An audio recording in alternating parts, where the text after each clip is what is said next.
Technique use करो। ऐसा है कि स्मूथ होना चाहिए। चलो एक ले लिया। हाँ इसको कट ना करे आओ। और उसका वेट हल्का होना चाहिए। 1 एक 2 मिनट एक मिनट बोलो। 1 2 3। आपने मुझे काटा यहाँ पे।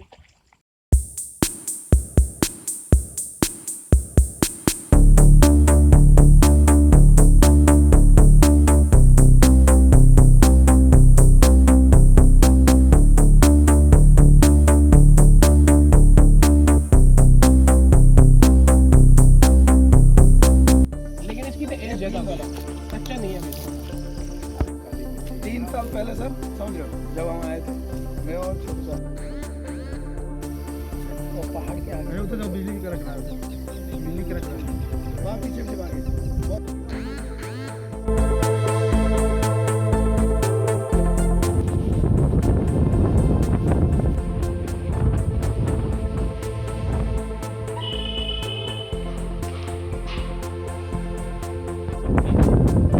उधर भी बारिश हो रही है और उधर भी बारिश हो रही है।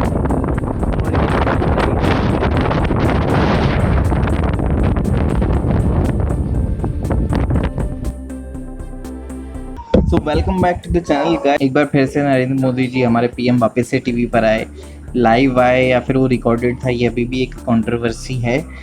नहीं पता आपको? पता करो यार जाके। बहुत सारे लोग कह रहे हैं, मतलब सोर्सेस कह रहे हैं, सूत्रों से पता चला, जैसे न्यूज़ वालों को पता चलता है वैसे सूत्रों से पता चला कि या तो ये वीडियो रिकॉर्डेड था और फिर टेलीकास्ट किया गया या फिर ये लाइव था, कुछ तो था। मेरा कोई भी ओपिनियन नहीं है इस बारे में, बट ऐसा है। फिलहाल तो लॉकडाउन 4.0 का स्वागत करो दोनों हाथों से, खुले खुले, दोनों खुले हाथों से। अभी हाथ नहीं दिख रहे ना, जो दोनों खुले हाथों से स्वागत करो लॉकडाउन 4.0 का और आत्मनिर्भर बनो मेरे दोस्तों। आत्मनिर्भर, मैं तो बोल भी नहीं पा रहा, टंग ट्विस्ट हो जाइए बोलने में। आत्मनिर्भर, आत्मनिर्भर। लोकल चीज़ें खरीदनी है, देसी, गो देसी।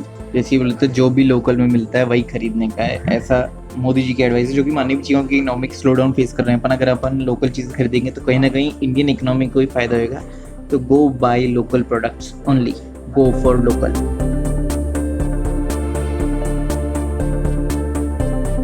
और यार ये यूट्यूब वाले तो मान ही नहीं रहे, मतलब पीछे ही पड़ गए हैं टिकटॉक वालों के। टिकटॉक छोड़ो, यूट्यूब वर्सेस टिकटॉक के पीछे पड़ चुके हैं और वीडियो पर वीडियो बनाए जा रहे हैं। मैं इतने सारे वीडियो देख चुका, हर चौथा पांचवा सजेशन वही होता है वीडियोस का।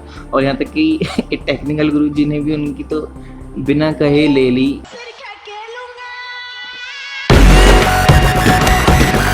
अगर आपने वो वीडियो देखा है तो जरूर देखना वो वीडियो, क्योंकि उन्होंने बिना कोई सेंटेंस कहे मज़ा लूट लिया भाई, पूरी महफिल लूट ली उन्होंने बिना कुछ कहे। सिर्फ एक सैनिटाइज़र और 15-20 फ़ोन लगा के मज़े ले लिए बंदे ने। खैर जाने दो, अपन को क्या करना, बनाने दो और वीडियो बनाने दो यूट्यूब वर्सेस टिकटॉक। बट इस टाइम पे रियल इशू कुछ और है। रियल इशू कोरोना वायरस है, रियल इशू है economic slow down, real issue है जॉब वैकेंसीज का, हायरिंग का इशू है जो कि हो नहीं रही हैं, लोगों को जॉब से निकाला जा रहा है। उबर ने 3 मिनट की मीटिंग के अंदर 3700 लोगों को फायर कर दिया। It is for real. सिर्फ 3 मिनट की मीटिंग में 3700 लोगों को फायर कर दिया। रियल इशू है वो, इस पर भी वीडियो बनाओ यार, ताकि लोगों को पता चले और एटलीस्ट सबको पता होना चाहिए कि क्या कंडीशन है। कब तक मजे लोगे फालतू के टॉपिक्स पे, रियल एजेंडा पे आओ, वरना आप भी बाकी की जो जनता को कहते हैं ना पॉलिटिक्स फॉलो करती है और इनको कुछ नहीं पता, उनके जैसे बन जाओगे जो अननेसेसरी के इश्यूज फॉलो कर रहे हैं रिलीजन के जैसे, rather than working on real issues. वही आपके साथ हो रहा है यूट्यूब और टिकटॉक वॉर, और ऐसे वॉर्स देखकर रियल इशू तो आप तक नहीं पहुंच रहे।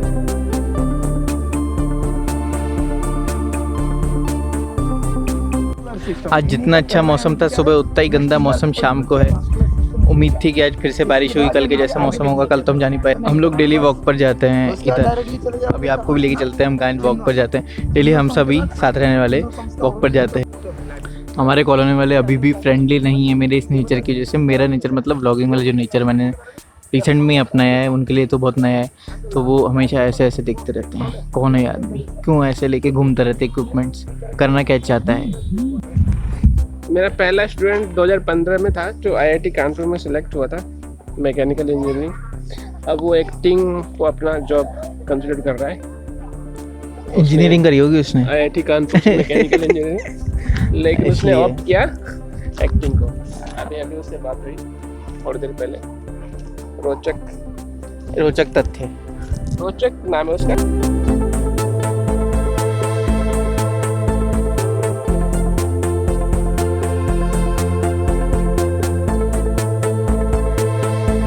त्रिपाठी सर और सिपुन सर बिल्कुल वैसे बैठे हैं जैसे मुंबई पे मरीन ड्राइव पे कपल्स नहीं बैठते, बिल्कुल वैसे बैठे, बस हाथों में हाथ नहीं दे रखा, बाकी तो सेम वैसा ही है भाई। इससे पहले नेचुरल सनलाइट चली जाए, सनलाइट तो नेचुरल ही होती है, मैं भी क्या बोल रहा हूँ, नेचुरल लाइट चली जाए, अपन भी नीचे चलते हैं। और ये वही प्लेस है जो talk to my T shirt में भी थी, क्लिक कर लेना व्लॉग को, देखना हो तो आई बटन पे ऊपर। पॉज कर देता हूँ ना, मैं गिर जाऊँगा यार।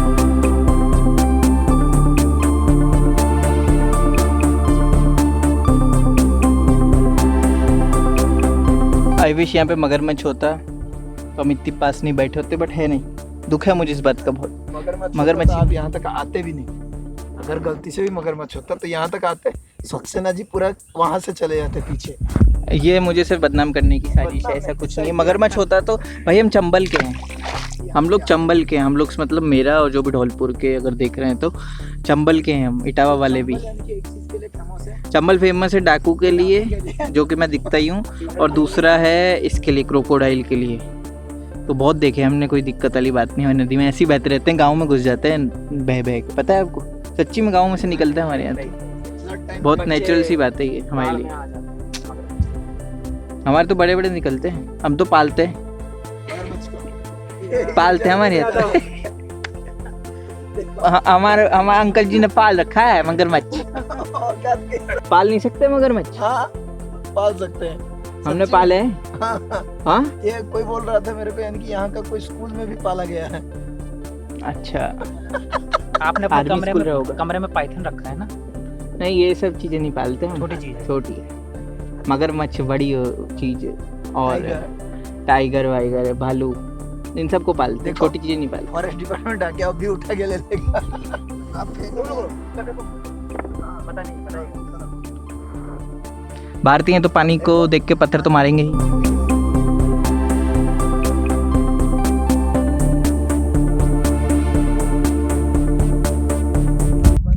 देखो मेरे हिसाब से तो अभी ये टिकटॉक वर्सेस यूट्यूब की लड़ाई खत्म हो जानी चाहिए, क्योंकि अब तो यूट्यूब ने खुद ने ये वाले हैशटैग और ये सब बैन करना स्टार्ट कर दिया है। एलविश यादव का वीडियो जा चुका है, कैरी मिनाटी का जा चुका है 50 मिलियन होने के बाद। तो मान जाओ, अभी भी टाइम है।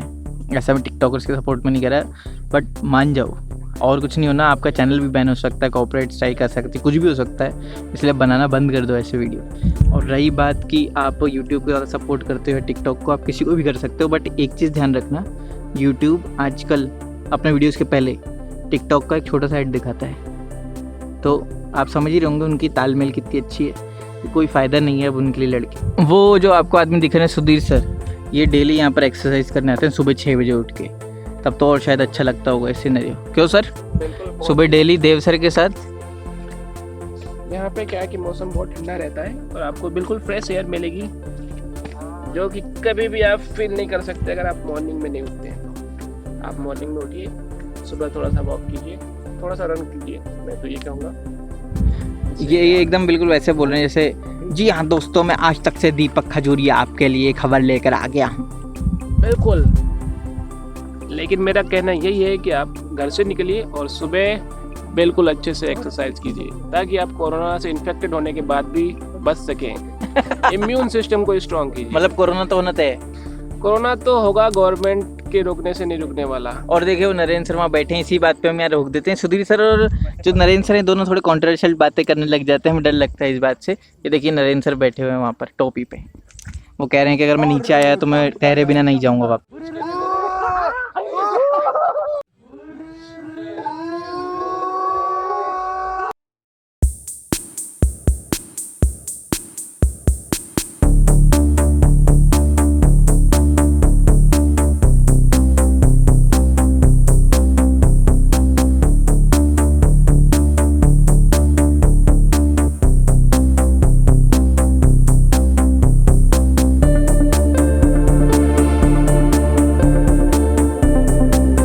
जैसा कि मैंने बोला कि मैं सिर्फ रियल इश्यूज़ पे ही बात करूंगा, ये छोटे मोटे इश्यूज़ जो हाइपोथेटिकल हैं या जो सिर्फ बना दिए गए हैं क्योंकि वो क्रिस्प कंटेंट होता है और लोगों तक पहुंचाया जाता है और लोगों को मज़ा आता है बेसिकली लड़ने में। बट रियल इश्यूज़ जो हैं वो ये हैं, school versus teachers versus students versus parents. उल्टा पढ़ लो, कैसे ही पढ़ लो, जगलिंग कर लो इस चीज़ की, मतलब वही निकलने वाला है। बेसिकली एक घर है जिसके 4 पिलर हैं और कोई भी पिलर को अगर आप तोड़ रहे हो तो पूरा घर गिरने ही वाला है फॉर श्योर। जो अपना टाइटल था ब्लॉग का, उसके ऊपर आते हैं हम, रियल एजेंडा। जैसा कि आप सबको पता ही है कि अभी रिसेंट में ऑनलाइन क्लासेस सभी कोचिंग्स ने, सभी स्कूल्स ने चालू कर दी है। इवन अब तो कॉलेजेस ने भी चालू कर दिया है। जो लोग 75% अटेंडेंस नहीं दे पा रहे थे, वो घर बैठे बैठे वीडियो लेक्चर कर रहे हैं। तो स्टूडेंट वाला इशू उठाते हैं पहले कि स्टूडेंट का इशू क्या है। स्टूडेंट का इशू मेजरली यही है।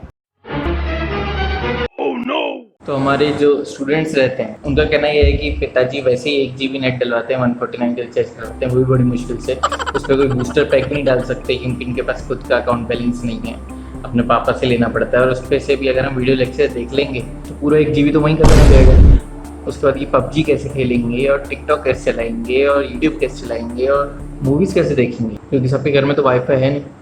तो इसलिए स्टूडेंट्स परेशान हैं कि ये क्लास क्यों होती है, लाइव लेक्चर्स क्यों होते हैं। उनको लगा था कि बड़ी मुश्किल से तो अपनी इतनी लंबी गर्मियों की छुट्टी हुई है जो शायद बरसात या सर्दियों तक चली जाए और उसमें भी हम ऑनलाइन बैठ के क्लास लें। तो उनके जीवन का दुख ये था।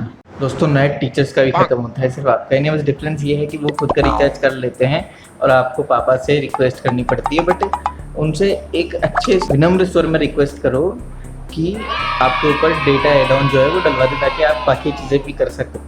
बट उनको ये नहीं समझ में आ रहा कि ठीक है गर्मी की छुट्टी है, तुमने 1 साल पढ़ाई नहीं करी, तुम्हें गवर्नमेंट ने पास भी कर दिया, तो ये सोचो अगली बार जब दूसरी क्लास में आओगे, दूसरे स्टैंडर्ड में आओगे, दूसरे ईयर में आओगे, अगर आप वो लर्निंग लेकर नहीं जाओगे तो मेरे भाई फॉर श्योर आपको परेशानी होगी आगे जाके फ्यूचर में। इसके लिए आपको थैंकफुल होना चाहिए उल्टा टीचर्स का जो वीडियो क्लासेस ले रहे हैं, इनिशिएटिव्स ले रहे हैं आपके लिए। रेदर देन ब्लेसिंग देम आप उन्हें कर्ज कर रहे हो, उससे कुछ भी नहीं होने वाला, वो आपके लिए कर रहे हैं।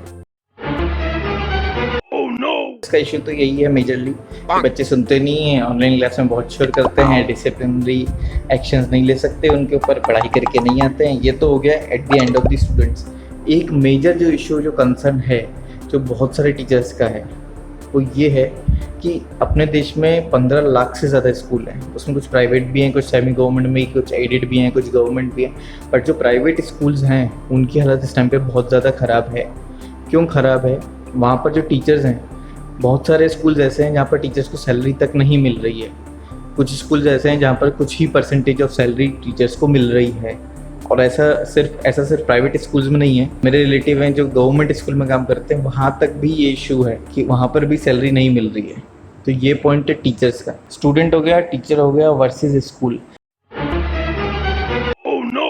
अब स्कूल की जो समस्या है, स्कूल को कोई दिक्कत नहीं सैलरी देने में लोगों की, बट मेजर पॉइंट कहाँ पे आ जाता है? कुछ स्कूल जो होती हैं वो उनके पास रनिंग कैपिटल बहुत ज़्यादा नहीं होता है। वो लिक्विड जो मनी फ्लो होता रहता है उसी से अपना स्कूल रन करते हैं, क्योंकि हर स्कूल बहुत बड़ा नहीं होता। कुछ स्कूल 500 बच्चों का भी होता है, कुछ 200 के। प्राइवेट स्कूल्स की बात करूँ मैं स्पेसिफिकली, तो वो छोटे छोटे स्कूल होते हैं जहाँ पर बहुत लिमिटेड स्टाफ होता है, 25-30 लोगों का, और बहुत लिमिटेड पैसों से सब कुछ चलता है, फीस भी बहुत कम होती है। वहाँ पर अब क्या हो रहा है कि इनकम का जो सोर्स था वो सिर्फ और सिर्फ था स्कूल में आने वाली फीस, जो कि हो गया है बंद। और उस रीज़न से जो स्कूल ओनर है या डायरेक्टर है, कहीं ना कहीं वो हो गया मजबूर कि वो अपने एम्प्लॉयज़ को सैलरी नहीं दे पा रहा। अब ऐसे में आप सोचिए, इनमें टीचर्स भी आते हैं, इनमें हेल्पिंग वर्कर्स भी आते हैं, इनमें वो मौसी और बाइयाँ भी आती हैं, पियोन भी आते हैं, ड्राइवर्स भी आते हैं। छोटा ही स्कूल है बट 50 लोगों का स्टाफ तो होगा। इन सब लोगों की सैलरी रुकी हुई है इस टाइम। और इस चीज़ के लिए अपन स्कूल को जिम्मेदार भी नहीं कह सकते, क्योंकि हर स्कूल उतना बड़ा नहीं होता कि उनके पास इतना सारा लिक्विड मनी हो, जैसा कि मैंने बोला कि वो एनी टाइम लोगों को सैलरी दे दें बिठा के। वो डिपेंडेंट होते हैं कहीं ना कहीं बच्चों की फ़ीस के ऊपर, जो कि अभी नहीं आ रही है। तो ये वर्सेस वाला पार्ट कंटिन्यू करते हैं पेरेंट्स।